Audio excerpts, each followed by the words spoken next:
Hello and welcome into the GSMC Sports Podcast brought to you by the GSMC Sports Network. I'm your host TJ Mabarty. We are coming to you live today on a Monday afternoon with a ton of baggage left over from the weekend of NFL action. Week 7 was a classic, I believe.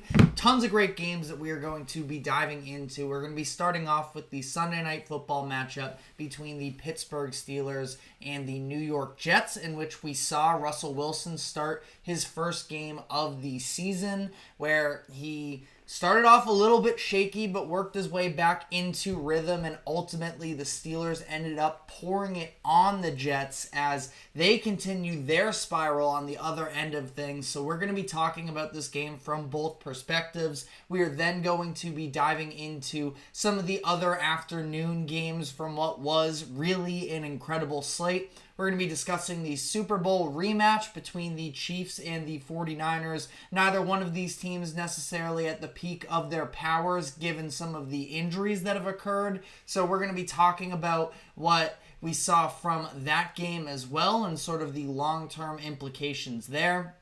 We'll also be talking about the Lions versus Vikings game, in which the Lions are now the number 1 spot in the NFC North in what is the most competitive division in the league. So we'll talk about that and the Green Bay Packers, where I really think it's the Lions and the Packers right now separating themselves from the rest of the NFC. So we're going to be talking about both of their wins. And then finally, we are going to end off the show by talking about the torn Achilles to Browns quarterback Deshaun Watson. An ugly situation there for a couple different reasons. We're going to be talking about the impact of that injury for, I guess, a little bit the remainder of the Browns season, but really more than anything, it's about what is the long-term vision of the Browns now that Deshaun is down and this season appears to be going nowhere. So a whole lot to dive into today, but before we do so, just a reminder to like, follow, subscribe wherever you may be keeping up with us. To any of our viewers, be sure to use the comment section and chat to give us your thoughts on the latest happenings in sports as we try and make this show as interactive as possible, whether it's a quick comment or a thoughtful question. We want to hear what you have to say. And then if you would like to become an even bigger part of the show, you can either use the super chat feature that is available on YouTube, or you can go to the link that is streaming across the bottom ticker that says gsmcpodcast.net. For either one of those, if you leave a tip or donation along with a comment, your comment will pop up on screen for everyone to see. Helps us out a lot here at GSMC, and anything would be very greatly appreciated. Last night, it was the Jets, yet again, in a primetime spot, facing off against the Pittsburgh Steelers, who had their second Sunday Night Football appearance in the past 3 weeks. And ultimately, we got a lot of intrigue in this game in terms of how would both of these rosters look now that they made their big-time changes. The Steelers made the largely unpopular opinion to a lot of NFL fans to ride with Russell Wilson now as the starting quarterback. A little bit more of an experiment than a commitment, but he ultimately took the helm for the Steelers. He looked pretty good, and we're going to be diving into his performance in particular. We also saw the New York Jets with their new piece in Davante Adams, and their offense still kind of more the same there. But I do want to start on a little bit more of the optimistic side and talk about the Steelers, who last night were able to win 37-15, put up the most amount of points that they've put up all season long, in large part due to what was a very solid Russell Wilson performance. He was 16 of 29 for 264 passing yards and 2 touchdowns. He also got in as well on a QB sneak for a rushing touchdown, so accounted for 3 touchdowns in his season debut. Did not seem that that was going to be the case based off of how the first quarter and a half went for the most part, but ultimately he got more comfortable as the game went along, and I think that the biggest difference that I noticed, at least on first watch, with this Steelers offense from previous weeks with Justin Fields to this week now with Wilson is the ability to take some more of those deep shots with maybe a little bit higher frequency and success rate. Now, I'm not going to say that Russell Wilson was flawless in this game and on some of these deep shots, because the truth of the matter, for me at least, is that I thought that, he was making a lot of these deep shots to, or as Chris Collinsworth continued to call them, these moon balls, moon shots, something like that. Kind of funny from the broadcast there, but, putting those high arcing throws down the field, giving his wide receiver a chance to make a play, and ultimately, they weren't perfect throws, but George Pickens is a good enough wide receiver that if you give him a high enough volume of those 50-50 balls down the field, he's going to make plays. And that's exactly what he did for the Steelers last night, where we've still kind of been waiting on Pickens to, fully emerge this season into the receiver that we know that he can be. Now, in defense to Pickens and a little bit to Justin Fields as well, the Steelers were converting on some of these opportunities, and yet penalties called back a good 2 or 3 in the first few weeks that I noticed. So it's not like Justin Fields is incapable of making those types of throws, especially because I don't think that a lot of them were particularly excellent. Wilson did have one throw down the right sideline where, I forget exactly who he was throwing to. It might have been Pickens, threw a little bit extra pressure there. Ultimately didn't result in a catch. It was a penalty that ensued as well. But, Russell Wilson, he definitely had his moments last night. And certainly he earned his opportunity to continue to start for the Steelers. Now, again, this is not a strict commitment to Russell Wilson. Mike Tomlin hasn't necessarily given us any reason to believe that, this is set in stone, that Wilson unquestionably will have the starting job moving forward. But I thought that ultimately, the way that their schedule kind of shapes out here, it's against the Jets and against the Giants. 2 good, not excellent defenses. And really, I think 2 games would be the proper sample size for Wilson and for the Steelers to sort of evaluate that. And ultimately, I wasn't totally sure if he was going to make it to next week as the starter still, but once he started getting rolling, thought that there was a lot of good. And, it's been a lot easier for Steelers quarterbacks these past couple weeks, where Najee Harris has sort of emerged with a couple huge games these past couple weeks. Last night, 21 carries for 102 yards and a touchdown. You just see the fact that he is bouncing off of defenders. He's never been the speediest, and he's frankly never fully lived up to being drafted in the first round, which is, I think, why a lot of people ding him. Maybe the Steelers overdrafted him a little bit in 2021, but I still don't think that Najee has been any sort of a bad running back. And now that he is playing in an offense that is a little bit more spaced out, has some more competency at the quarterback position, we're starting to see him build up some momentum. Now, obviously going to have to sustain that for the entire season. We're still just a few weeks removed from 19 yards on 13 carries, so it's not like Najee is this entirely new player, but he's been playing very well over the course largely in the past month, then that's something to take into consideration as well with the Steelers offense. So again, with Wilson, I'm not necessarily willing to commit to a take of he or Justin Fields are better off for the position. The reality of the situation is I do still feel like Wilson and Fields are along the same lines in terms of overall skill level. It's about what fit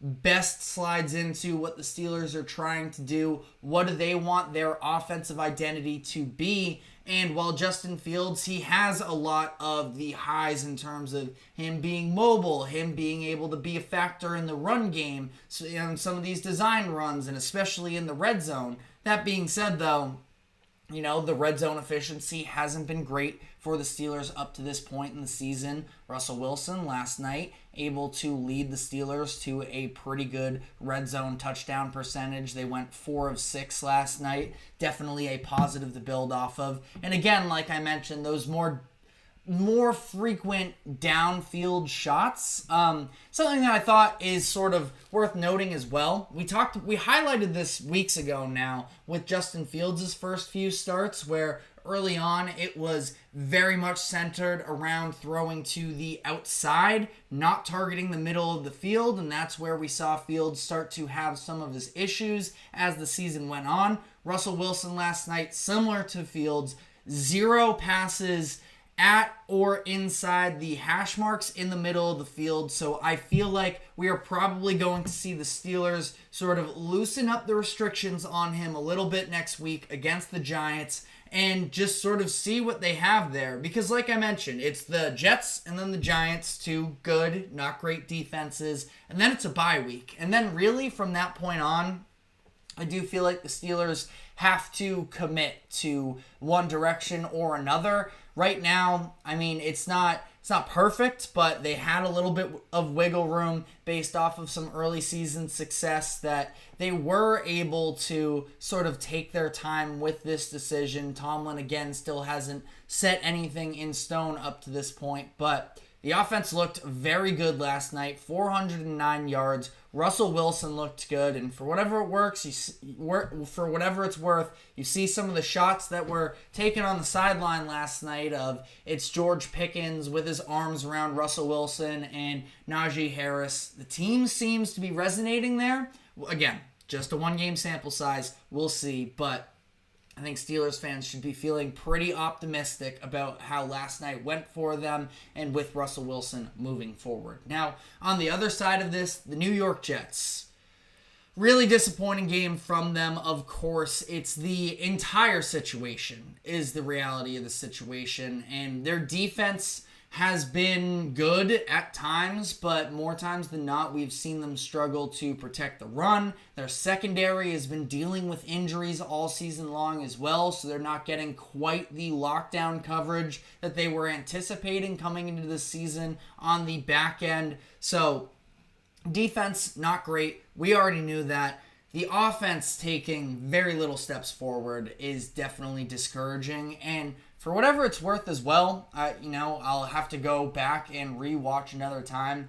This one felt like it was very much on Aaron Rodgers. And it's not just him. The running game still does not exist for them. Now, Breece Hall was at least involved in some of those short screens and such that it's not like he was an entire non-factor. But we continue to see the lack of production from a run game that should have a lot more behind it. And, that's a huge factor, and a huge reason why they weren't able to come out on top last night. I mean, they were up in this game. I believe it was 15-6 before they let the Steelers rattle off however many unanswered points it would have been, something along the lines of, if my math is mathing up right now, 31 unanswered. So that's just inexcusable. And it's inexcusable really on all fronts. And as for Davante Adams and what kind of an addition he was for the Jets, week 1, the answer would be not much, where 3 catches for just 30 yards, and that was it. 9 targets. So we saw literally from the first play, a little bit of it was a bit of a misfire from Rodgers, a little bit more to the outside, very much catchable from Davante Adams, but he wasn't able to bring that in, and it just a little bit was indicative of what the night was as a whole. And I'm not saying it was all entirely bad. The thought process is that Davante Adams, maybe a little bit of rust, hadn't played in a couple weeks, dealing with this hamstring injury, assuming that it is a real injury and not an excuse to not play for the Raiders, but that Davante Adams can eventually become a bigger part of the offense. The broadcast was highlighting it last night, the amount of separation and single coverage looks that Garrett Wilson on the other side was able to sort of generate for himself there, that definitely some positives involved there, but I think that it just gets harder and harder as these weeks move on to completely, to not blame Aaron Rodgers, and I'm not putting it entirely on his plate, but it just feels like for weeks now we've had all of these excuses for Rodgers, for a lot of the Jets truthers out there, And the reality is, I just don't think that he's looked sharp. I don't think he's looked comfortable in the pocket when he does have to deal with pressure. Again, last night, I thought the Jets' offensive line actually did a pretty good job, all things considered, protecting him, especially considering the fact that they were down to their third string right guard at one point as well, due to a couple injuries. And they really cannot find a way to get a downfield passing attack going for them. And, you look at Breece Hall was able to get the vast majority of the yards for Rodgers. 109 or 103 yards, receiving. So not technically the majority, but a very large chunk of those. And, they were screenplays. It's not like they were Aaron Rodgers doing anything all that spectacular, even though I do think that Collinsworth even called one of those screen passes to Breece Hall that went for a big break spectacular. It's just not what I'm seeing at this point. And, now that he has Devontae Adams in the building, I think that he can have something that is a little bit more muscle memory that he can lean on, that he trusts that relationship between him and Devontae. But ultimately, this feels like a Jets season that's falling from the waist down. And you look at what their schedule is moving forward for the remainder of the season. Like we talked about before, I do think that this is a wild card race in the AFC that is wide open. Heavy at the top, I think at the bottom, a lot more variety there in terms of what you're going to get. The Jets are going to need to turn this around ASAP on a 4-game losing streak, currently 2-5. The Dolphins, I believe right now, are ahead of them in the AFC East standings. They have a game this upcoming weekend against the Patriots that has to be a get-right game for them, that the Patriots are just a bad football team, and there's really no excuses. It's not a game that I think anybody can come out of that and feel great about the Jets, but we just need to see them do the simple things right. Just make sure that there is, something still in there. At the end of the day, I don't think that the Jets are a great team. I don't have them as a Super Bowl contender. They are capable of being a playoff team. In order to show that, though, you got to do it against the weaker competition first, to just even let themselves know and let NFL fans know that they are capable of stringing together a number of good series. And specifically, I'm looking at the offense. The defense is an issue in itself as well, but I also think it's one of those things where the defenses, if they, benefited from having a little bit more semblance of an offense as well, they would be a little bit more, they'd have a little bit more support. The pressure wouldn't be on them quite as much. They're not elite, but they can make plays for sure, and they have a lot of talent. And I think that should be enough to be playoff competitive if the offense can, start to put together some good games. But you look at where they're at this point in the season. Only teams that they've put up more than 20 points against are the Tennessee Titans and the New England Patriots. And that is not going to cut it by any means. Now, you can look at the Bills game as well. Talk about they scored 20 there. They probably should have won had their kicker made a few kicks. Greg Zuerlein really struggling right now. You can maybe make the same argument for that Broncos game as well. So, who knows? Maybe they're 3 field goals made away from being a 4-3 team at this point. That I'm not willing to write them off entirely, but a lot needs to change right now. And I just don't know if Aaron Rodgers is capable of leading that change, especially with pretty little confidence in that coaching staff as a whole right now. But let me know what your thoughts and takeaways were from this game. We are going to be moving on to one of the heavyweight matchups that felt a little flat, but still a very interesting matchup between the Kansas City Chiefs and the San Francisco 49ers. And we're going to be discussing, is Patrick Mahomes fully right this season? What's going on with the lack of explosiveness from the Chiefs? And then on the other side, are the 49ers at a point where they can no longer return after dealing with injury after injury this season, and things continue to get worse on that front? So we're going to be diving into that, but before we do so, we are going to take a quick break. Do not go anywhere. We will be right back. feel like I'm losing my mind. Is everybody in the world blind? Please, Lord, give me a sign, a sign. I feel like I'm losing my mind. Is everybody in the world blind? Please, Lord, give me a sign, a sign. I wanna be the greatest. Everybody on the fake shit. I look around and feel like everybody is the fakest. I make this every day and I'm impatient. Hoping one day I blow up from the basement. Statement. The top is so vacant. I don't hear shit that I think is amazing. Waiting for my day when I'm playing. Sold out shows for 1,000 faces. Hey, give me that crown. Get in my way and to be put down. It ain't your place, no, this my town. If I want that shit, then I'll get it right now. I'm losing it, the noose, if it's some loose shit. A stupid myth. You choose to live or choose to dip. You choose to fight or lose your grip and lose a gift. Oh. I feel like I'm losing my mind. Is everybody in the world blind? Please, Lord, give me a sign, a sign. I feel like I'm losing my mind. Is everybody in the world blind?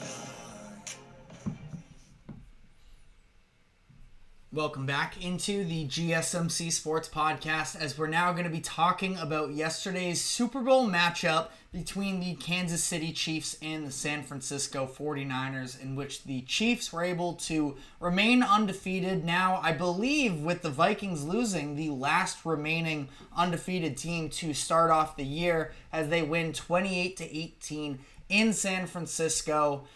This was a weird game. It was a very weird game based off of some of the injuries that occurred, obviously, leading up to this game, and then the 49ers as well. They ended up losing Debo and Ayuk during the game. Ayuk now out for the season, it appears. I don't know if we've gotten confirmations this morning, but the fear was that he had a torn ACL. It sounds like he's going to be out for the entire season. And I guess we'll start with the 49ers here, because the Chiefs, as we know, the Chiefs, have they looked perfect up to this point? Certainly not, but they are going to continue to be a competitive team week in, week out, and just for whatever it's worth, I understand Mahomes is not having a good year, but he and that defense as well deserves a ton of credit. But again, I do want to focus on the 49ers here momentarily, at least, because this does feel like things are starting to get out of hand for the Niners. And I have had a lot of faith. I've remained with them through all of the injuries that they've been dealing with up to this point in the season. And my thought process is that if they can escape out of this onslaught of injuries with a 500-ish record, that they would be just fine, because they are still talented enough on paper to be able to, show up in the big moments in the playoffs. Eventually, they're going to get the likes of Dre Greenlaw back, hopefully Christian McCaffrey back, and that these will be additions for them more than anything. And unfortunately, the injury bug just refuses to quit with San Francisco. So I'll start with Brock Purdy, because I feel like this is going to be a game that a lot of people point to when the season comes to an end, if it does go poorly for the 49ers, where people are going to look at Purdy and say, oh, well, look how much he struggled in the moments where he didn't have his best players, which is 100% fair. In terms of, he looked bad yesterday. 17 of 31, 212 passing yards, 3 interceptions, couple interceptions in the red zone. No good whatsoever. This was one of the worst games that we've seen from Brock Purdy. I think that it's an interesting thing, though, when you look at a game like this, and a lot of people, like I mentioned, are going to say, well, look what Brock Purdy looked like when he didn't have his stars. I don't think it's necessarily about being starless. I think it's about being without starting caliber wide receivers. And obviously, once you pay the quarterback, it becomes much more difficult to be able to surround him with sufficient talent, where they're not going to be able to hold on to as many star players as they have these past couple years with Debo, Ayuk, George Kittle, all of these guys together. But I do think that there has to be some sort of, margin for error when you're in the middle of a game and you start having to throw to, I don't want to call them nobodies. They're in the NFL, but you're on, I think they highlighted themselves something like 5th, 6th, 7th wide receivers that were out there playing with Brock Purdy. This was a very bad game. And Tom Brady, kind of critical of him during the game, which was interesting, obviously, because of, there was so much being made of what Brady was going to be able to say from a broadcasting booth, given his new rules as the Raiders' minority owner. Don't want to go down that whole path right now, but, Brady's still a little bit objective here in the booth, which I do like. But, that being said, I don't think that this game has to be made into some sort of a statement on who Brock Purdy is as a quarterback and whether or not he deserves to get paid because of a game like this. I think that feels very overreactionary, at least in my opinion. The fact that, he wasn't able to, make magic happen with Jacob Cowing or Ronnie Bell and Chris Conley. This is more of a statement on the 49ers as a whole right now, and ultimately, I'm certainly not writing them off at this point because it's way too early in the year. They do still have some of those superstar playmakers, like I mentioned, like McCaffrey and Greenlaw, that are eventually going to come back, and nobody in that division necessarily looks stellar right now. Huge win for the Seahawks this past weekend as well, being able to take it to the Falcons. I also have been pretty vocal that I think that the entire NFC South is not good. So, great win for the Seahawks. Definitely don't want to take anything away from them. I think they understand there are pretty clear areas of improvement as well. At offensive line for Seattle, still a bit shaky. Still need to get healthier on defense. Seahawks certainly are capable of rivaling the 49ers for this division title, but I think it's going to be a very close, race down the stretch here. And I do think the 49ers are ultimately going to be okay in terms of winning their division and being in the playoffs. It's going to be a matter of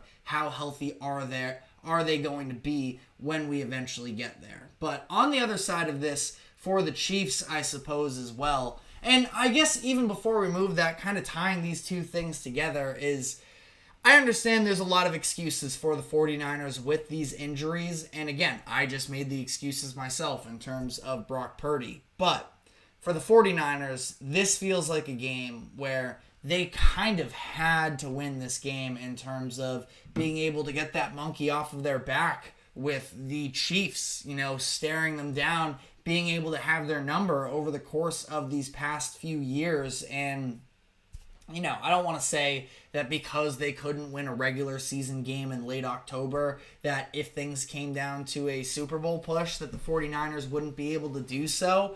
It just feels like they kind of shrink a little bit in some of these instances. And I think that Shanahan is an excellent coach. A lot of people critical of him because of one of these weird things that we do in sports where when you're knocking at the door and you can't get the job done, somehow that makes you a worse coach than, or just player in general, than when you're out of the spotlight because you're never in it. I think the 49ers have been on the wrong end of that they've faced a lot of criticism as the result of not being able to beat the Chiefs in these past couple Super Bowls. But that being said, eventually they are going to need to look themselves in the mirrors and, ask what is getting in our way here. Because, running out of excuses, I feel like the longer this goes on. But on the Chiefs side of this as well, this was not a pretty game. And Patrick Mahomes has continued to really struggle up to this point in the season. 6 passing touchdowns to 8 interceptions. Certainly not the season that we were expecting out of Mahomes, especially considering the fact that you have, it seems like, an improved receiving core from last season where Xavier Worthy, obviously Rashee Rice for when he was in the picture. The running game this year was supposed to be more of a support as well, and I do think that the running game has been pretty great for them up to this point in the season. Yesterday, rushed for 184 yards on the ground with 4 rushing touchdowns. Now, little McCole Hardman trick play in there to get one of those touchdowns. Mahomes himself had to do it for what ultimately was a pretty awesome touchdown of him running over 49ers rookie defensive back Malik Mustafa, but Malik Mustafa, I think actually is how you pronounce it. But, Mahomes also had that cheeky play on the sideline as well, where it's like, oh, he's going to step out, and then he sort of jukes back in and picks up an extra, 10, 15 yards, which a lot of NFL fans were mad about, understandably. All of this to be said, the run game has been good for them, and it's been a huge crutch, but Mahomes has really struggled, and it's not something that I'm going to overreact about by any means. I mean, he is still Patrick Mahomes. I don't think that he's a worse quarterback from a talent perspective from where he was at last year to this year. The Chiefs are still 6-0, so it's at least good enough to, not warrant any major overreactions. But that being said, if some of these roles were reversed, then I think you can make a great argument, truthfully, that Brock Purdy has had, at least an equivalent season to Patrick Mahomes. I mean, Purdy is second in the league in passing yards. He has more touchdowns and less interceptions. That, if the roles were reversed here, Mahomes would be under heavy fire. And I'm definitely not advocating for that because I still think that he's great.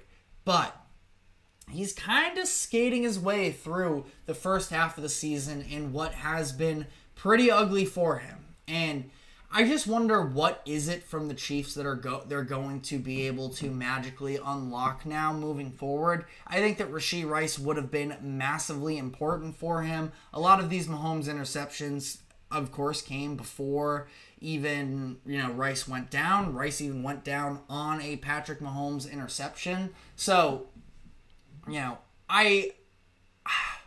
it's just such a weird situation where I'm not sure where things are going to change ultimately for this Chiefs offense moving forward. Now, Travis Kelce, I think that he's still very capable.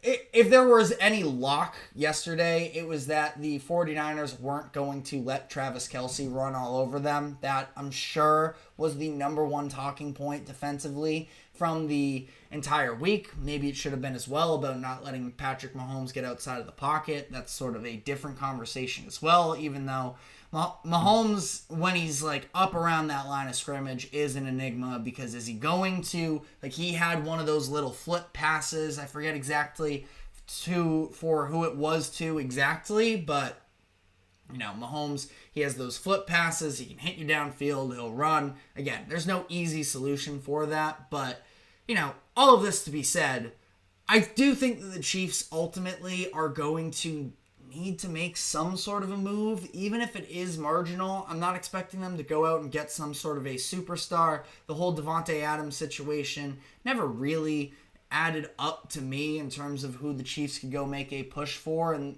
what makes part of this whole conversation about what kind of weapon can the Chiefs go get even more difficult is the fact that I find it really hard to believe that any team that even has an inkling of being a threat in the next couple of years is going to trade with the Chiefs and give them one of their best weapons. And I don't even really know who the option would be. I guess you would have to look in the NFC, and maybe it's a Deontay Johnson off of the Panthers, where all the reporting has been they don't plan to trade him, but maybe it's someone like Deontay Johnson. I mean, maybe it's the Rams making a desperation move if this season continues to unravel for them. I don't see that being the case. I think the Cardinals probably have a couple wide receivers that could, hold some sort of a marginal role for the Chiefs, but I don't know. I think they need something, and I don't have all the answers at this current moment, but the lack of dynamic ability from this passing offense, once again, is a concern. Luckily, on the other end, their defense really has not missed a beat from how excellent they were last season, and that's continued into this year. And they're 6-0 despite not playing good football, where you could look at it from two perspectives. Are the Chiefs frauds, or is that extra scary because the Chiefs still haven't figured it out and they're able to pull out these wins? So spin the narrative whichever way you like. Chiefs are 6-0. They seem to be, off and running here in the best situation moving forward for the season. Debatably, I don't know if I'd quite go that far, but, Chiefs are good still. There's no denying that. Even if you do want to talk about refs and how much they have looked lackluster, Mahomes' interceptions, all of those things, they are still the Chiefs. They're one of the best rosters, probably the best coach team in the NFL. They're not going anywhere. But let me know what your thoughts are from this game in the comment section. We're now going to be diving into what were two of the, I think, the most fun games in the NFL yesterday. We're going to be starting off with the interdivisional matchup between the Detroit Lions and the Minnesota Vikings, as the Lions were able to come out on top in what was a little bit of a shootout. Ultimately, they win this game 31-29 to take full control over the NFC North, handing the Vikings their first loss. So we're going to be diving into this game, but before we do so, we are going to take a quick break. Do not go anywhere. We will be right back. Looking for your daily fix of sports talk without having to pay for it? GSMC Sports Network is available on YouTube. Just search GSMC Sports Network. Get your fix of daily sports talk shows on YouTube, absolutely free. NFL, college football, NBA, MLB, MMA, UFC, fantasy football, and so much more. GSMC Sports Network has shows running all day long, with new sports shows starting every 2 hours. Just like on your favorite cable sports channel, except GSMC Sports Network is absolutely free. Just search GSMC Sports Network on YouTube to catch one of your new favorite shows, like the GSMC College Football Podcast, Chip Shot Football Podcast, Hoops and Heels Women's Sports Podcast, GSMC Basketball Podcast, and so many more. Check it out for yourself. GSMC Sports Network, now available on YouTube absolutely free. Search GSMC Sports Network on YouTube right now. Welcome back into the GSMC Sports Podcast, as we're now going to be breaking down what was a thriller between two of the top teams in the NFC North and two of the top teams in the NFL as a whole, between the Detroit Lions and the Minnesota Vikings. The Lions going to Minnesota and handing the Vikings their first loss of the season. They win 31-29. And gotta start on the Lions side of things here, because I definitely wasn't writing them off. And the Aiden Hutchinson injury is what I'm getting at here. I came out on my show and said that Aiden Hutchinson being out for the remainder of the season was going to be a huge loss for the Lions, and that it was going to have a massive impact on their defense. I do still stand by that statement, and we're going to be diving into some specifics from this game where I think that was apparent. That being said, though, this offense is just too much to deal with for a lot of these teams. Ben Johnson, after what was maybe a little bit of a slow start to the season for the Lions, where the game planning through the first couple weeks was just a weird one, where for some reason they were sort of using the run game as a little bit more of an afterthought. You can't do that with how talented this offensive line is and this running back duo is, as they were able to yet again dominate their way on the ground, rush for 144 yards, really mostly coming at the hands of Jahmyr Gibbs, who was phenomenal in this game. He totaled as a whole 160 yards, had a couple touchdowns in there, and this whole Sonic and Knuckles now backfield that they've seemed to nickname themselves between Gibbs and Montgomery. It's really just pick your poison, because yesterday was a bit of a weird game for David Montgomery. He deals with an injury early on, then he ends up having the fumble that the Vikings return for the go-ahead touchdown late in that fourth quarter.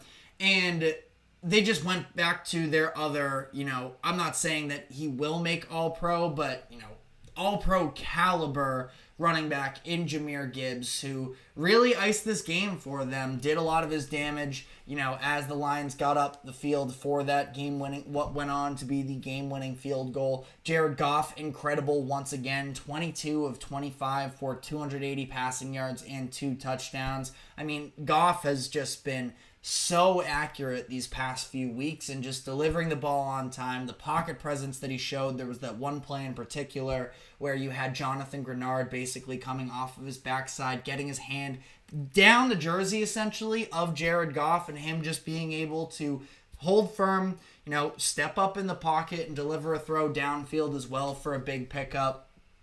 Goff has just been so impressive in these past handful of weeks as well. And, that is a very good Vikings defense on the other side, where you see, despite how good the Lions offensive line is, which I've been praising, Vikings still get home for 4 sacks, and that's because of the job that Brian Flores does to be able to manufacture pressure from the second level.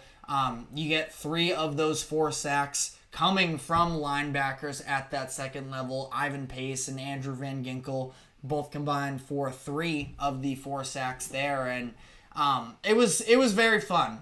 The graphic that I think it was Fox that did the game had on the chess match between Ben Johnson and Brian Flores was so fitting, because that's really what it was. But because again, you look at the score of 31-29, the offense does win in this scenario. Vikings also got 7 points from their defense on the other side as well. So, this was a very evenly matched game, and it felt like the Lions were sort of in control for the majority of it because of how, dominant that specifically second quarter was for them, where it's Jahmyr Gibbs breaking out on a couple big plays, Goff hitting Amon-Ra St. Brown for that touchdown, the interception that Sam Darnold threw, as well as the Vikings were sort of putting together a drive there. That's really where the game totally shifted, where the Lions were able to take that 21-10 lead. But this was a very contested game, and it obviously comes down to the final seconds. Both of these teams should feel pretty good about themselves, all things considered, coming out of this. Again, Lions at this point, I think that it's them and the Packers as the 2 best teams in the NFC right now. Vikings definitely deserve to be in that conversation as well.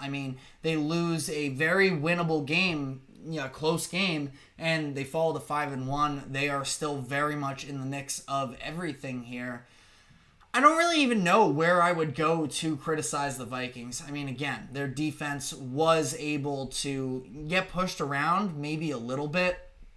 Specifically, Gibbs breaking a couple of those big runs was the ultimate difference maker for them. It's not like the Vikings defense wasn't making plays, though, to stay in this. Like I mentioned, you have the pressure that they're generating up front. You have the Ivan Pace touchdown at the end of this game. And the offense moved the ball very well as a whole. I do keep sort of sitting around and waiting for Sam Darnold to ultimately rear his head a little bit as a good quarterback, because that's what he is now. I think that it's hard to deny that. Obviously playing in an excellent offense with a great offensive-minded head coach as well. But, I still feel like there are moments this season that he's been a little bit shaky. Specifically, I look at the Packers and the Jets games, where Sam Darnold in the second half seemed to be getting tripped up a little bit, but they were still able to overcome it. That didn't even really happen with the Vikings. Yes, there was the interception where,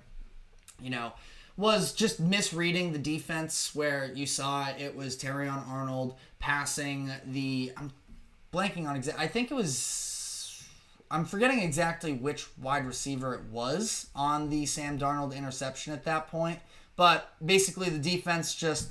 it was Jalen Naylor. And it was Terrion Arnold passing him over to Brian Branch, and just a little bit of an underthrown ball from Darnold, not reading the defense quite as well. It was a tough catch for Branch, who Branch was incredible in this game as well. So I do want to give him his credit as well before we, dive into some of the bad with the Lions defense. But, overall, Sam Darnold looked pretty good in this game. The deep shot that he had to Jordan Addison as well was a beauty of a throw. The pass that he had to Justin Jefferson as well for that touchdown. Sam Darnold, it's hard to deny what he's been doing for the Vikings this season, and it has been very impressive. But I do want to sort of shift back to the Lions and talk about that the lack of presence from Aiden Hutchinson now that he is injured. And the Lions still had a very fine game for themselves defensively, all things considered. They were able to get Sam Darnold to the ground on 4 separate occasions, but I think that part of, and one of those plays in particular, I just highlighted the Sam Darnold pass downfield to Jordan Addison that was in the second half, third quarter maybe, ultimately resulted in, I believe that was the 51-yard reception for Addison, and it kind of came on the heels of the Lions throughout the game were trying to send extra pressure, extra blitzes at Sam Darnold so that he wasn't able to just sit back there untouched. And Darnold made a number of nice plays. That throw to Addison, there was another one where they sent Jack Campbell on a late blitz and Darnold was able to escape up through the pocket and pick up a big gain on the ground as well. And I think that was sort of a ripple effect of the Lions understanding they didn't have Aiden Hutchinson. They didn't have to blitz quite as often through the first handful of weeks. And now with Hutchinson gone, it's a secondary that is very much improved for Detroit from last season to this year. I mean, like I mentioned, I'm a huge fan of Brian Branch. You know, he put me on notice, at least in his first NFL game when he had that, I think it was a pick six against the Chiefs on opening night of 2023, and he's been a major piece for them. But there's a lot of unknown outside of that. You're looking at new faces in Carlton Davis, Amik Robertson. You draft Terrion Arnold as well in the first round, and the Lions have still sort of been able to be passed on, and I think that Aiden Hutchinson did a lot of, sort of things that, I mean, yes, he had the sack numbers as well, so it's not like he got zero credit from the box score, but I still think that the impact that he had in terms of the pressures that he was able to put on opposing quarterbacks, that still sort of went underlooked for a lot of the season, I feel like. And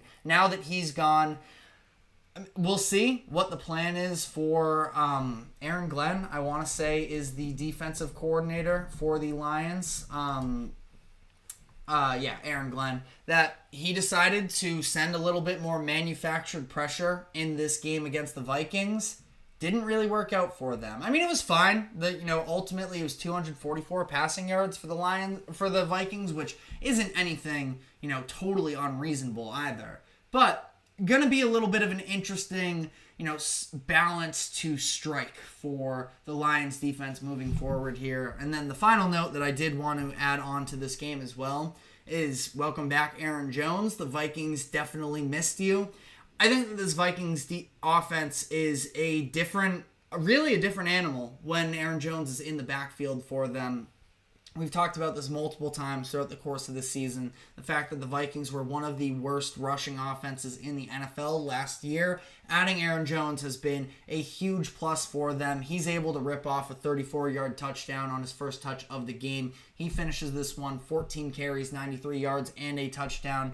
I think that it really is the missing piece for this Vikings offense to sort of take their game to that next level where we had seen, and they had won these games against, the Packers and the Jets, but it was getting injured at that point in the Packers game where ultimately he goes down. The Packers in the second half were able to put some pressure on the Vikings, almost pulled that game out. Jets as well last week. Vikings couldn't really close that one out. I think that Aaron Jones is a huge piece to that Vikings offense and that he is going to continue to make a difference. So we are, let us know what your thoughts on this game are. We are going to address a quick comment here from Andre saying, are you surprised the offense looked better with Russell Wilson? Referring to the Steelers win last night. We talked about this a little bit earlier in the show. I mean, I definitely was surprised by it. Now, I don't think that Russ was the entirety of it. That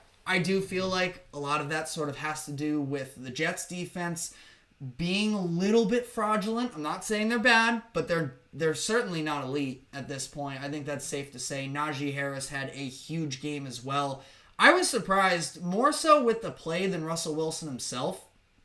The sort of commodity and the energy of that offense, it seems like they're rallying behind him. Now, Russ, again, a lot of those big plays sort of came on underthrown balls to George Pickens that Pickens was just somehow able to put together. I mean, one of those shots that Russ took hit the back arm of a Jets defensive back, where it basically bounced off of his back shoulder and arm and then into the hands of Pickens. That was a circus catch from him. That's not a sustainable form of offense necessarily in my eyes. That being said, though, you need to have the willingness to let it loose, and I don't know if Justin Fields necessarily had that he was almost so much more fixated on the run game itself that after a few weeks early on in the season where he was taking those deep shots to George Pickens, kind of fell apart there. And as somebody who owns George Pickens in a fantasy football league as well, I think that he has a much higher ceiling in terms of being a game-to-game impact player with Russell Wilson at the helm. So, I mean, ultimately, yes, I was surprised. I was a supporter of Justin Fields over Wilson. I thought that they did a lot of the same, their overall, maybe still even, on a similar tier in terms of overall skill. It's about the fit, though. And, Russ is going to get another chance, I'm sure, next weekend against the Giants to see if he can back it up. And then I think after that, Steelers have a bye week. We should know, following that game against the Giants, who the quarterback should be of the Steelers. A lot of different outcomes as well, though, in terms of, how that game against New York could look. So we'll see. Should be really interesting. But we are going to be switching gears here to the other juggernaut, I suppose, out of the NFC North. We just talked about the Lions and the Vikings. The Green Bay Packers faced off against the Houston Texans this past weekend, and ultimately it was a thriller, really, where it came down to a Green Bay Packers walk-off field goal. So we are going to be diving into this game's breakdown, but before we do so, we do have to take a quick break. Do not go anywhere. We will be right back.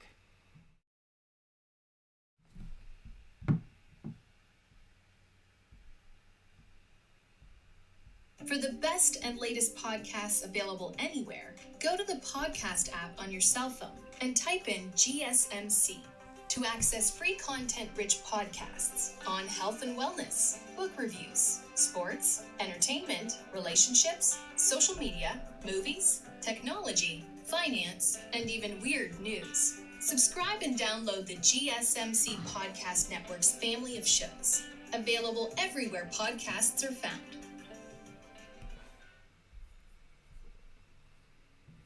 Welcome back into the GSMC Sports Podcast, as we're now going to be diving into what was a massively entertaining game, in my opinion, between the Green Bay Packers and the Houston Texans. This was the game that I was most looking forward to out of this Week 7 slate, and really it lived up to expectations in my books, where it was the Packers winning on a walk-off field goal. The kicking situation in general, too, considering that was really the number one issue for me with the Packers, was who is going to be their kicker. And Brandon McManus may be the answer. Still too early to tell, but he at least got that moment for himself in the biggest moment of the game. So diving into this one, I mean, I think we have to start with the Packers defense, because that has been one of the most underrated parts of this Green Bay success early on in the season. Jordan Love dealing with injury 4 weeks, 2 and 3, I believe it was, and he was really able to, the Packers as a whole were able to stay afloat because of how good Green Bay's defense has been. And I understand a couple of those games against Malik Willis, it was against the Colts and the Titans, so not necessarily devastating, but I mean, they have been excellent performing all season long. And they held CJ Stroud yesterday to just 86 passing yards, the lowest mark of his career, 10 of 21, 86 yards. That's it. No touchdowns, no interceptions. And part of that definitely has to do with the fact that Nico Collins wasn't available for the Texans, but it's not like this was some sort of practice squad crew for the Texans. They have Joe Mixon back as well. They still have Stephon Diggs, Dalton Schultz, Tank Dell, and the Packers just found a way to shut them down entirely. And it's a combination of a couple of things. Number one, I know the advanced analytics don't necessarily back up the idea of the Packers having a great pass rush. We still do have to see it probably on a little bit more of a consistent basis. But I am a very big fan of this Packers front seven where, Rashawn Gary sort of leads the charge for them in terms of putting the pressure on. And then you have a secondary behind them that is just stellar. You look at, obviously, Xavier McKinney is having an unbelievable season. No interceptions in this game, but did get home for a sack. Ultimately was a force throughout. Him and Evan Williams, the rookie safety that they drafted out of Oregon, are a stellar duo in the secondary. And then Jair Alexander, when he plays, and, he's been dealing with injuries these past couple seasons, but Jair Alexander is a dog. He wants all the smoke. You saw him and Stephon Diggs going at it throughout the course of the game. Alexander getting into it with really whoever he could, and he backs it up on the field. Where you look at the receivers for Stephon Diggs, 5 receptions for just 23 yards. Certainly not what we were anticipating. Tank Dell, 0 catches on 4 targets. A massive difference maker. And Andre here in the comment section says,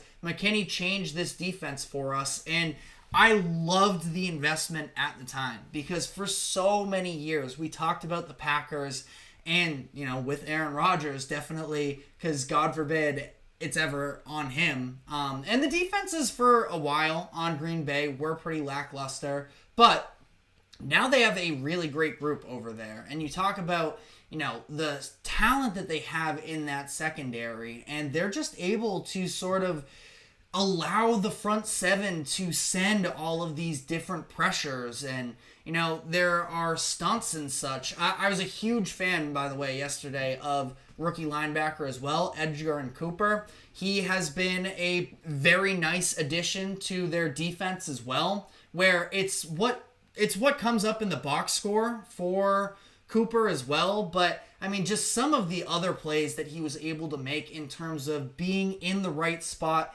doing the stuff sort of outside of the box score. He was involved in a stunt that he basically just took out the center, crashed in from one side, took out the center, opened up Eric Wilson for a free rush on CJ Stroud, getting home for a sack there. You have Cooper on the contain as well, being able to make plays. There was one play in particular in the fourth quarter where he just lit up Dalton Schultz from the outside shoulder to turn Joe Mixon back into traffic. Really impressive stuff there as well.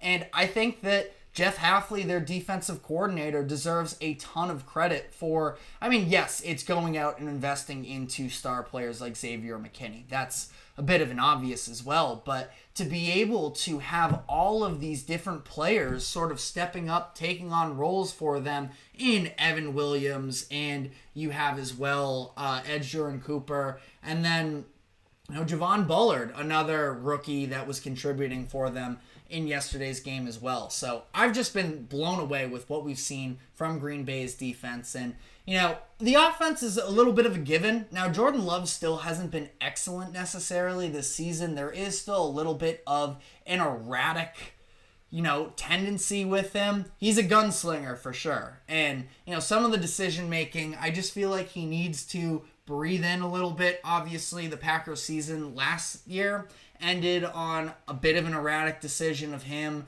in that playoff game against the 49ers. Not that it was Jordan Love's fault. I thought he looked very good in the game as a whole. But he throws the game-sealing interception, rolling to the right, throwing over the middle of the field. One of the cardinal sins of quarterbacking in the NFL. So, got a little bit of a mixed bag of him. The arm talent is absolutely there.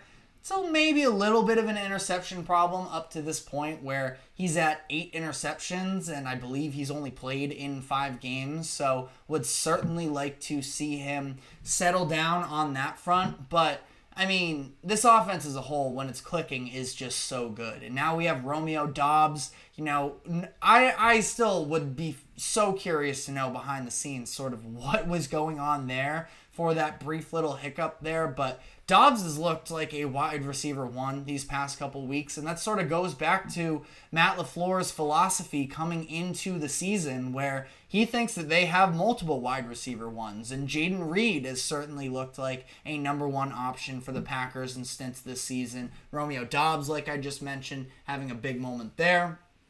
Sure, Dontavian Wicks has dealt with some drop problems throughout the course of the year, but an excellent throw and catch from him down that left sideline for a touchdown for the Packers, and I believe it was the second quarter there. So, I think this is such a complete, genuinely maybe the most complete Packers team, and I know no Aaron Rodgers. Aaron Rodgers obviously very much heightens the ceilings of Packers teams in the past, but I think on both sides of the ball, this is one of the most complete Packers rosters of my lifetime, at least. And, I grew up partially as a Packers fan as well. So I'm really excited about what they have been able to do up to this point in the season. And it's a very good Texans team they do it against. Now, again, no Nico Collins, so it's not the full 100% version of the Texans, but still a massively impressive performance in my opinion. Now, as for the Texans, this is not a game to necessarily be hanging your head at.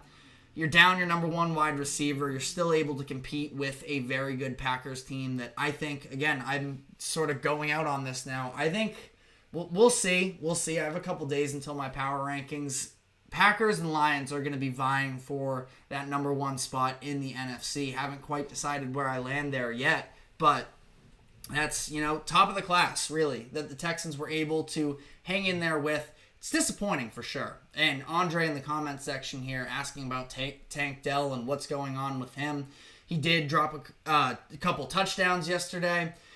I don't know what the problem is. I still, dealing with injuries, I suppose, is maybe a part of it. But I think that, I don't know, they just looked a little bit out of whack yesterday. And to be fair, again, very impressive Packers secondary matching up against. Gonna have to be sharper, and we still haven't seen this Texans team and this offense in particular fully clicking all at once, where Joe Mixon missed some time, and now it's Nico Collins that isn't available for them. Once they get everything all in order, I think that they are going to be one of the top contenders in the AFC. If not, they basically already are. I'm just saying, at 100%, there is a different level that the Texans are going to be able to hit.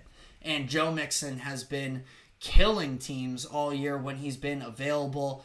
Maybe if you want to be down on the Packers about something, it's that they are bottom 6 in the NFL and yards per carry allowed for opposing running backs. So that part of it, not great necessarily. Mixon goes for 25 carries, 115 yards, and 2 touchdowns. That's a big one. But overall, Texans offense was not able to move the ball, which I think is more of a statement about the Packers defense than it is the Texans offense. Texans were able to get 16 out of their 22 points off of Green Bay turnovers, where it was the couple Love interceptions, a touchdown and a field goal off of that. It was the fumbled punt, which was just a ridiculous play from the Packers. Don't need to break down special teams mistakes, but for Ballantyne, I think his name is, horrible mistake there that, set up Joe Mixon basically inside the 10-yard line for a rushing touchdown there. But, overall, yeah, and as Andre says, the Texans' offensive line non-existent, and that's been a little bit of an issue for them, where I definitely would not have expected that, knowing the type of experience and, talent that they have on that offensive line. It's been a bit of a mess from penalties early on in the year. Like we talked about yesterday, the Packers were putting pressure on C.J. Stroud every drop back. And that's just not really what you're hoping for from one of the best teams in the NFL. And that's certainly something that they need to work on, especially considering the fact that that's their starting 5 right there. It's not that they are missing anybody. They just need to get better production out of the O-line. So, we'll see about that. Again, I do want to give credit to the Packers on the other side of this as well. I think that they sort of earned it again with some of the stunts. I mean, again, Jeff Hafley, I'm a huge fan of him.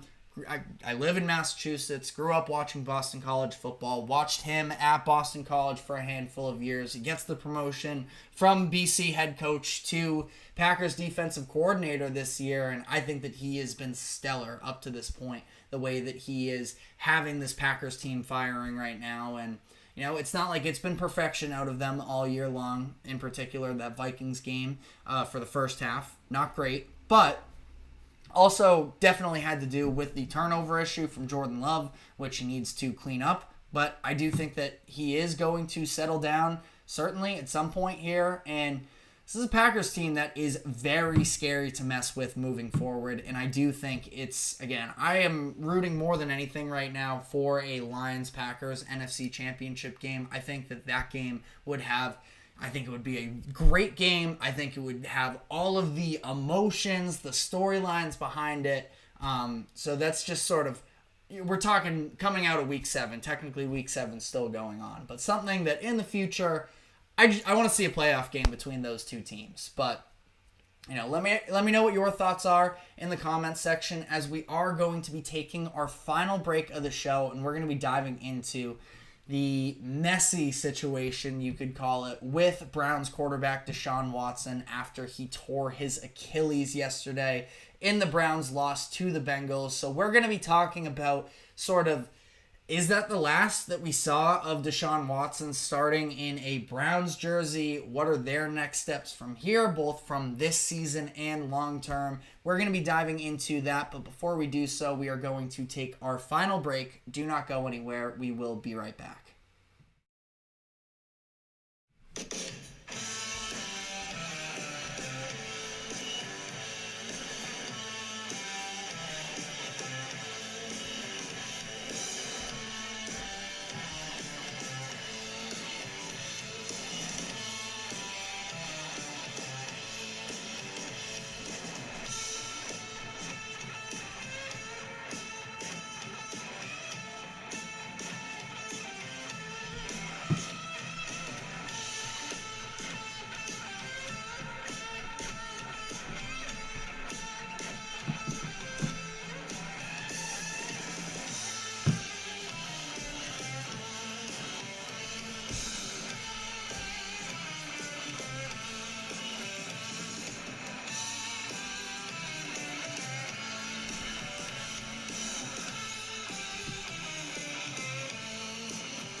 Welcome back into the GSMC Sports Podcast for our final segment of the day, where we are going to be discussing the news that Browns quarterback Deshaun Watson has torn his Achilles and is going to be out for the remainder of the 2024 season.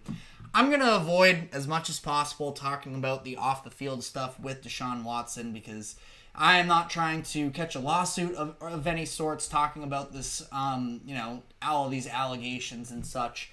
I do have a little bit of sympathy for the situation of this. Watson is one of the more disliked players in the entire NFL, probably for the right reason, but basically the entire world has been at his neck all season long. He's out here trying to prove himself, and ultimately it goes down like this. Just a bizarre and brutal and unfortunate arc for what was such a promising start to a career that, again, you probably dislike him. I would say love him or hate him. I think there's more people leaning on one side of this. The idea of cheering for an injury doesn't really sit right with me, and I find it hard to not have any sort of sympathy for Deshaun Watson in this situation. That being said, he is the worst contract in NFL history. Worst deal ever made by a franchise was the Browns giving up everything they did for Deshaun Watson. And not just that, but the restructure on top of it as well that makes him basically impossible to get rid of, where the Browns next season, coming off of this torn Achilles injury, now 5 years past seeing that he's even a good quarterback, let alone a great quarterback, it would cost them $172 million to cut him straight up, which I don't think is a possibility. I understand the Broncos just did it with Russell Wilson, and they feel like they're better off for it. That's almost double the amount of money. I think Wilson was around $80-90 million. This is so unprecedented territory for Deshaun Watson that they really are stuck with him in the building. Now, that being said, just because he's on the roster and just because you have this financial obligation to him does not mean that you have any other obligations to him. The Browns need to be looking forward because at this point, they are now 1-6 and are a hot dumpster fire. I think they can actually be a little bit better possibly with Jameis Winston in at quarterback instead, assuming that he is fully healthy and ready to go. He was listed as the team's emergency third quarterback, I think because of injury. Yesterday, he eventually came in because Dorian Thompson-Robinson ended up getting hurt. But I do think that Winston can actually lead this Browns to slightly more competitive offensive football. Maybe that's not the case, but now they have Nick Chubb. Their season can look a little bit better than it has up to this point. It still doesn't mean that they're a good team and that they have really anything to be playing for necessarily, which it's the NFL. Tanking outright is just not a thing. They did already trade off Amari Cooper with one deal. There are rumors that multiple teams have checked in on Myles Garrett, which would be very interesting on a, potential trade there. I mean, at that point, Myles Garrett is making a ton of money for the Browns. He is far and away their best player on either side of the ball. I don't love the idea of trading him because what kind of precedent does that really set? You still want to have winning culture, and we're talking about the Browns, and as Joe points out in the comment section here, this is the same franchise that went years without a playoff win and then threw Baker Mayfield to the side essentially as soon as he won them a playoff game. So when you're talking about winning culture in Cleveland, I don't know if they know how that really goes in the first place, but that being said, I would be very hesitant to move my best player. I understand the value that they could probably get out of him. I'd be hesitant. Now, that being said, it really is looking towards next season already at this point for the Browns. And I think that the number one thing that really at this point, and the fact that they are 1-6, means that they're probably going to be in prime position to take a quarterback next year. And I understand, there are other issues with this Browns team right now. The offensive line has been largely a mess for this season. The receiving core, certainly not stellar on any level. I like David Njoku as a tight end option, but now, especially without Amari Cooper, their options are very limited. That being said, though, I think it's time that you got to pull the plug on Deshaun Watson in terms of he can't be your listed starter moving forward unquestionably. Now, what I would do at this point is understand this season is basically already over. Again, tanking is not a thing. If they do have pieces to trade off, I would be taking calls. I wouldn't jump at anything. I do still think that they have a number of very impressive players on the defensive side of the ball, but I'd be looking to kind of set yourself up in the best possible position that next year you can be in that top 5 and probably take a quarterback, which again, assuming they even have their pick is actually the other part of this, because there's a good chance that they don't. And that's something that I should double check before I get any further here, because there's a chance that the Browns gave up their first round pick for Deshaun Watson. So I'm going to be doing a little bit of a double check here on the fly, but I do think that this is a situation where the Browns have to start pivoting. And if it is a rookie quarterback, assuming that they do have their picks, it appears they do off of a quick Google here looking at clevelandbrowns.com that they have their own picks rounds 1 through 4. So that's at least a positive for them that they can start to find a replacement. I would draft a quarterback, assuming that there is one. I don't love any of the options. I just don't know how much longer they can continue to go on here with Deshaun Watson being the full-blown answer. And they're not going to go and spend money on another quarterback in free agency. There's not going to be a single team that would inquire about Deshaun Watson. I'm a little bit iffy on this upcoming year of quarterback prospects, but that being said, I think they're going to be probably in that top 5 to 10 of the draft, and they need to pull the trigger on somebody because the defense still isn't terrible. They're not the historic levels putting up the stats that they were last year, but they are still a very good core on defense, and this is a team that I don't think is super far away from being competitive once again. I mean, Joe Flacco led them to the playoffs last year, and Joe Flacco is a fine quarterback, but I mean, he's a fine quarterback, and that was with a better defense than they currently have at this point, I suppose. When you look off of production, they still have a lot of the same faces in the locker room right now as well, so it's not like I think that they are completely out of contention of having a good defense once again, but you know, they need to get somebody on the offensive side of the ball that the team can actually resonate behind, and I don't think that that's Watson. I mean, you know, Jameis Winston, he ends up coming out with what was a pretty well put speech about, you know, the fans cheering for injuries and anything like that. And like I talked about at the beginning of the segment, I do think that rooting for injuries anytime is a pretty gross thing to do out of fandom. But I can also understand the frustration from Cleveland. That being said, these are all Browns fans that were fully on board with Deshaun Watson when he got there. So, I mean, Browns fans, maybe look yourself in the mirror a little bit. Were you the ones celebrating when they traded for Deshaun Watson in the first place? You know, that's sort of an aside there. But I think that the Browns, I mean, they're 1-6 right now. They're tied for last right now in terms of worst record in the league. It's them, the Patriots, and the Panthers. I have to imagine that the Browns are going to win more games than the Pats and the Panthers moving forward this season. They have the Titans behind them, the Giants.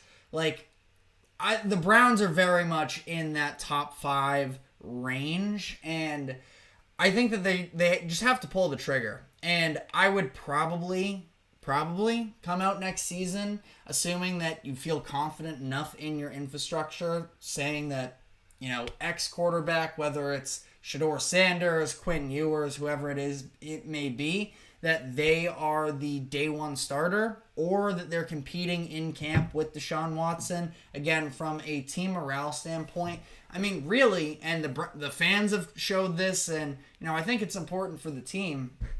Whoever's going to give you the best chance to win football games is where the Browns have to be at right now. And I don't know if Kevin Stefanski is even going to make it to next season at this point. You know, his job very much on the hot seat. A lot of people calling for him because of the penalties and because of the lack of success. I mean, wouldn't be the first time we saw the reigning coach of the year get fired.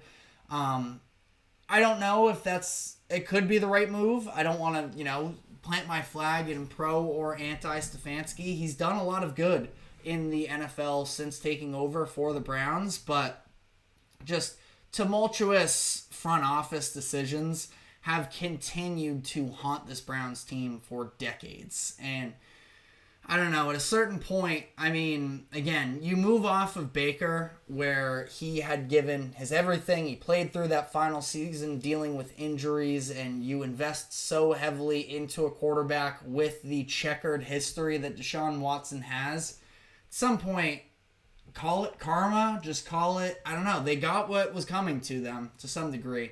So, you know, just, again, a very messy situation as a whole here.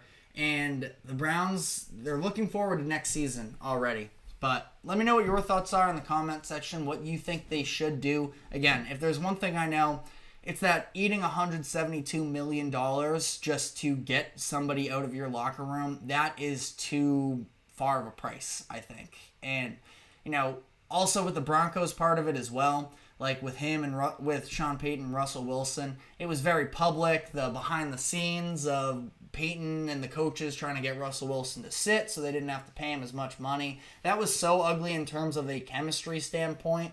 I don't think it's gotten to that point with Cleveland that I think you just got to suck it up, keep him on the roster. Him being there is going to make it more difficult to, build a roster around him being on the books. But him not being there would cost them even more money to a point where I just don't think you can do it.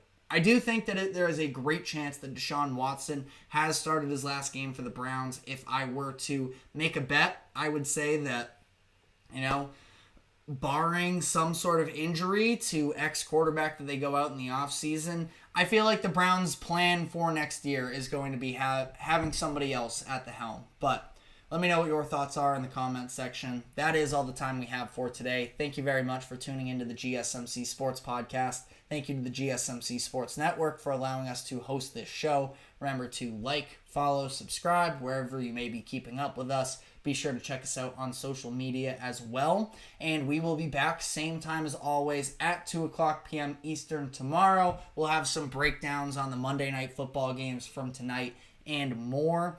So we will see you then. Take care.